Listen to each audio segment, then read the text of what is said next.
Welcome to beautiful dress maker channel. இன்றைக்கி என்ன பார்க்க போகிறோம் அப்படின்னா, நம்ம வந்து கொசு வலை ஜன்னலுக்கு எப்படி அடிக்கிறோம். அதாவது நம்ம கடையில் போய் நம்ம ஜன்னலுக்கான கொசு வலை வாங்கினீங்கன்னா ஒரு சதுரடி இந்த ரேட்டுன்னு சொல்லுவாங்க. 18, 15, 20 இந்த மாதிரி கூட சொல்லுவாங்க. ஸோ அது ரேட் அதிகமாக இருக்கும். அதனால் நம்ம என்ன பண்ணுறோன்னா, இன்றைக்கி வந்து நம்ம பெட்டுக்கு கட்டக்கூடிய ஒரு கொசு வலையை வந்து வாங்கிக்கிறோம். இதனுடைய ரேட் பார்த்திங்கன்னா 280 ரூபா. இது வந்து நம்ம எல்லா ஜன்னலுக்குமே வீட்டில் வந்து ஒரு 5-6 ஜன்னல் வரைக்கும் நம்ம வந்து போடுற அளவுக்கு இதில் வந்து கொசு வலை நமக்கு இருக்குது. ஸோ நம்ம வெறும் 250 ரூபாயிலேயே நம்ம இந்த கொசு வலை வாங்கிக்கிறோம். இது இல்லாமல் இதுக்கான வெல்க்ரோ வந்து எவ்வளோ அடி வேணுங்கிறத பார்த்துட்டு நீங்கள் வாங்கிக்கோங்க. அது ரோலாக வாங்கிக்கிட்டிங்கன்னா ஒரு வீடு முழுக்க போகிறதுக்கு கரெக்டாக இருக்கும். வெல்க்ரோவில் அந்த ஹூக் வெல்க்ரோ ரோலும் இந்த ஸ்பாஞ்ச் வெல்க்ரோ ரோலும் உங்களுக்கு என்ன கலரில் வேணுமோ வாங்கிக்கோங்க. அது ஒரு 100 ரூபாய், இது ஒரு 100 ரூபாய், 200 ரூபாய். தென் இது 280ன்னு பார்த்தோம்னா கிட்டத்தட்ட உங்களுக்கு 500 ரூபாய்க்குள்ளே இது முடிஞ்சிடும். நம்ம இதை வாங்கிட்டு நம்ம எப்படி தைக்கிறதுங்கிறது பார்க்கலாம். இது தைக்கிறது கொஞ்சம் பார்த்து கவனமாக தான் நம்ம தைக்கணும். அதுக்கு நம்ம என்ன பண்ணணும்னா, ஃபஸ்ட்டு அந்த சுற்றி வர இருக்கக்கூடிய அந்த அந்த பெட்டுக்கு வாங்கக்கூடிய கொசு வலையில் பார்த்தீங்கன்னா சுற்றி வர அந்த இது இருக்கும். உங்களுக்கு நாடா மாதிரி வந்து அந்த கார்னர் கொடுத்துருப்பாங்க. அதெல்லாம் கட் பண்ணி எடுத்துக்கோங்க. நான் ஃபஸ்ட்டில் காட்டியிருப்பேன் பாருங்கள்.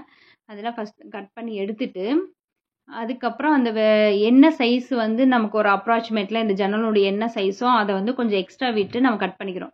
கட் பண்ணிவிட்டு என்ன பண்ணணும்னா, அந்த ஜன்னலில் வந்து ஃபஸ்ட்டு நம்ம ஹூக் வெல்க்ரோ வந்து அடிச்சுக்கணுங்க. அந்த ஹூக் வெல்க்ரோ வந்து ஸ்டாப்லர் பின், அதுக்கான ஸ்டாப்லர் பின் இருக்குது. புக்குக்கு பின் பண்ணுற மாதிரி பெருசாக இருக்கும்.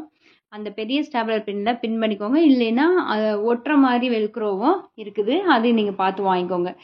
சரிங்களா? அதை ஒட்டிட்டு அது மேலே நம்ம என்ன பண்ணணும்னா, இந்த மஸ்கிட்டோ நெட்டை வந்து நம்ம என்ன பண்ணோம்னா அது மேலே வச்சு கணக்காக எங்கேயுமே சுருக்கம் இல்லாத மாதிரி நம்ம வந்து அதை வந்து இழுத்து விட்றணும். சுற்றி வரவும் வந்து கணக்காக சுருக்கம் எங்கேயுமே வராத மாதிரி இழுத்து விட்றணும். நீங்கள் அப்படியே நம்ம அளவு தெரியும் நம்ம கட் பண்ணி அடிச்சிடலான்னு அது அடிக்க முடியாதுங்க.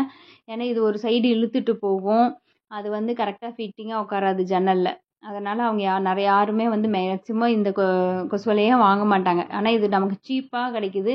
நம்ம இதுக்கு ஒரு டெக்னிக் பண்ணோம் அப்படின்னா நம்ம வந்து நீட்டாக அதே மாதிரி கொசு வலை அந்த கொசு வலை எப்படி அடித்தா இருக்குமோ அதே மாதிரி இதுவும் இருக்குங்க. ஸோ இதுக்கு என்ன பண்ணுறோம்னா, ஃபஸ்ட்டு எல்லாத்தையும் வந்து நல்லா எங்கேயுமே சுருக்கம் இல்லாமல் இழுத்துட்டு மார்க்கரில் நம்ம வந்து மார்க் பண்ணிக்கலாம் சுற்றி வர. ஓகேங்களா? மார்க் பண்ணிவிட்டு இதாங்க ஸ்பாஞ்ச் வெல்க்ரோ. இந்த ஸ்பாஞ்ச் வெல்க்ரோ தான் அது மேலே வச்சு தைக்க போகிறோம். ஓகேங்களா? சுற்றி வர கரெக்டான அளவு மார்க் பண்ணிவிட்டு அந்த வெல்க்ரோனுடைய அளவும் அது மேலே நான் வச்சு சும்மா லைட்டாக வச்சாவே அதை ஒட்டிக்குங்க. நீங்கள் அளவு கட் பண்ணிக்கலாம். இல்லைன்னா நீங்கள் மெஷர்மெண்ட் டேப்பில் அளந்து கூட நீங்கள் கட் பண்ணிக்கோங்க. 4 பக்கம் அளந்துட்டு நீங்கள் எவ்வளோ வேணுமோ அவ்வளோ கட் பண்ணிக்கோங்க. ஓகேங்களா? நான் இதை அப்படியே வச்சுட்டு கட் பண்ணிக்கிறேன். எனக்கு அளவு கரெக்டாக வரும். இப்போ அந்த கொசு வலை வந்து நமக்கு நம்ம ஹூக் வெல்க்ரோ மாட்டிருக்கோம் பார்த்தீங்களா, அதில் தான் நிற்கிது. இது நம்ம வெல்க்ரோ வந்து 2 கலர்லேயும் கிடைக்கும். பிளாக்ல கிடைக்கும், ஒயிட்லேயும் கிடைக்கும். உங்களுக்கு என்ன கலர் வேணுமோ நீங்கள் பார்த்து வாங்கிக்கோங்க. எனக்கு ஆல்ரெடி வெல்க்ரோ வந்து அடித்ததே இருந்தது ஜன்னலில். நான் அதை அப்படியே யூஸ் பண்ணிக்கிறேன். அதனால் இதுக்கு கலர் கொஞ்சம் அது ஒயிட்டாகவும் இது பிளாக்காகவும் ஆயிடுச்சுங்க. ஸோ நம்ம கட் பண்ணிவிட்டோம். எவ்வளோ தேவையோ அவ்வளோ கட் பண்ணிவிட்டோம். மார்க் பண்ணியிருக்கோம் பார்த்தீங்களா, அந்த மார்க் பண்ணது மேலேயே நம்ம வந்து வச்சு ஓட்டணும். நீங்கள் கொஞ்சம் தூர தையலாக வச்சுக்கோங்க. ஒரு 3ல் வச்சுக்கோங்க. 2.5 வேண்டாம், 3ல் வச்சுக்கோங்க தையலை. ஒரு வேளை நீங்கள் அது கொஞ்சம் இதாக இருந்ததுன்னா, ஒரு சுருக்கம் வந்துச்சுன்னா கூட நீங்கள் அதை எடுத்து விட்டு திரும்ப பிரிக்கிறதுக்கு ஈஸியாக இருக்கும். ஸோ நீங்கள் ஒரு 3ல் தையல் வச்சுக்கிட்டு அது மேலே வச்சு அப்படியே ஓட்டுங்க. ஃபஸ்ட்டு ஒரு சைடு மட்டும் சுற்றி வர அடிச்சிடணும். நீங்கள் ஒரு சைடு அடிச்சுட்டு கூட கொண்டு வச்சு செக் பண்ணி பார்த்துட்டு அதுக்கப்புறம் இன்னொரு சைடு அடிக்கலாம். நான் இது வந்து எனக்கு ட்ரெயின் ஆகிட்டுனா நான் 2 பக்கமும் அடிச்சிடுவேன். ஃபஸ்ட்டு ஒரு சைடு சுற்றி வர அடிச்சுட்டு அதுக்கப்புறம் இன்னொரு பக்கம் நான் அடிச்சிடுவேன். அது மேலே வச்சு அப்படியே நீங்கள் ஓட்ட வேண்டியதான். இது வந்து இழுக்கக்கூடாது. இந்த மஸ்கிட்டோ நெட்டை வந்து இழுத்துறாதீங்க. அதை அப்படியே வச்சு அடிங்க.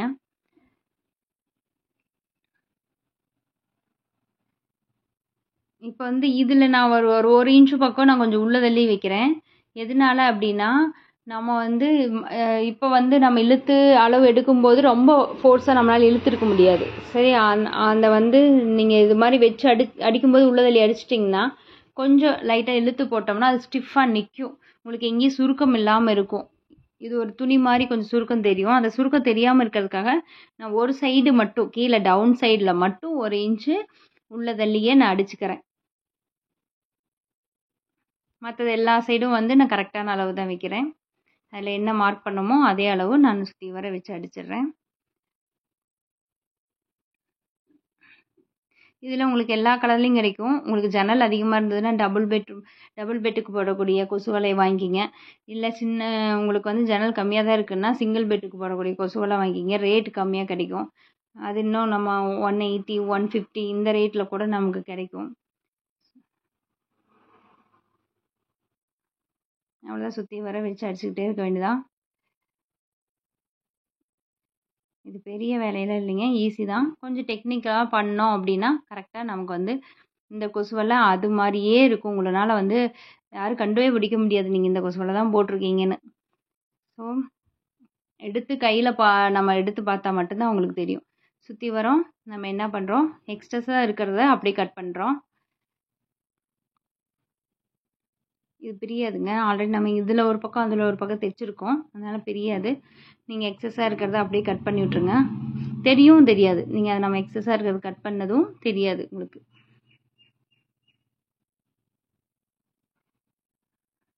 ஸோ 4 சைடும் கட் பண்ணிக்கிறோம்.